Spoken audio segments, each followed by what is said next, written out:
ఏపీలో మద్యం అమ్మకాలు గణనీయంగా పెరిగాయి. కొత్త సంవత్సరం సమీపిస్తున్న వేళ ప్రతి షాపు మద్యం స్టాక్తో కలకలలాడుతుంది.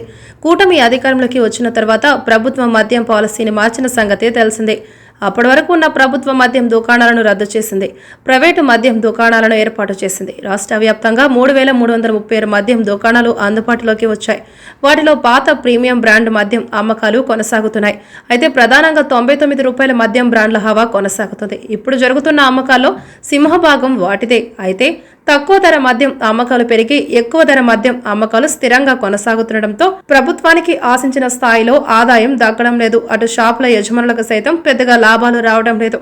తాము అధికారంలోకి వస్తే పాత ప్రీమియం బ్రాండ్లు అందుబాటులోకి తేవడంతో పాటు 99కే క్వార్టర్ మద్యం అందిస్తామని చంద్రబాబు ప్రకటించిన సంగతే తెలిసిందే. దీంతో అధికారంలోకి వచ్చిన వెంటనే కొన్ని మద్యం బ్రాండ్లకు సంబంధించి 99కే అందిస్తున్నారు. అయితే ఈ తరహా మద్యానికి వస్తున్న డిమాండ్లతో మిగతా కంపెనీలు సైతం ₹99కి అందించేందుకు సిద్ధపడుతున్నాయి. అయితే తక్కువ ధర మద్యం అమ్మకాలు పెరగడంతో ప్రభుత్వానికి వచ్చే రెవెన్యూ తగ్గినట్లు ఎక్సైజ్ గణాంకాలు చెబుతున్నాయి. అదే సమయంలో షాపుల లైసెన్సీల ఆదాయం కూడా తగ్గుతుంది. ప్రస్తుతానికి వినియోగదారుల నుంచి వస్తున్న డిమాండ్ మేరకు మాత్రమే అమ్మకాలు సాగుతున్నాయి. ప్రధానంగా ₹99 మద్యానికి వినియోగదారుల నుంచి భారీగా డిమాండ్ ఉన్నట్లు మద్యం వ్యాపారులు చెబుతున్నారు. ప్రస్తుతం ప్రతి నెల మద్యం సగటున 30 లక్షల కేసుల వరకు అమ్మకాలు సాగుతున్నట్లు తెలుస్తుంది. ప్రైవేటు మద్యం షాపుల ఏర్పాటు నుంచి వీటి అమ్మకాలు క్రమేపీ పెరుగుతున్నాయి.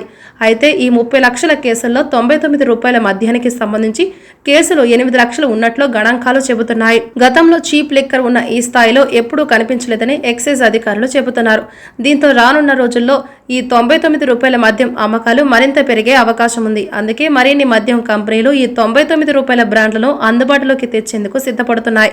కానీ వీటి అమ్మకాలతో ప్రభుత్వానికి ఆదాయం సమకూరడం లేదు. ₹200 ఉన్న సీసా అమ్మితే ప్రభుత్వానికి ₹170 వరకు ఆదాయం వస్తుంది. ₹99 మద్యం సీసా అమ్మితే అందులో సగం మాత్రమే ఆదాయం లభిస్తుంది. ఈ లెక్కన పేరుకే మద్యం విక్రయాలు పెరిగాయి, కానీ ఆదాయం మాత్రం సమకూరడం లేదన్నది వాస్తవం.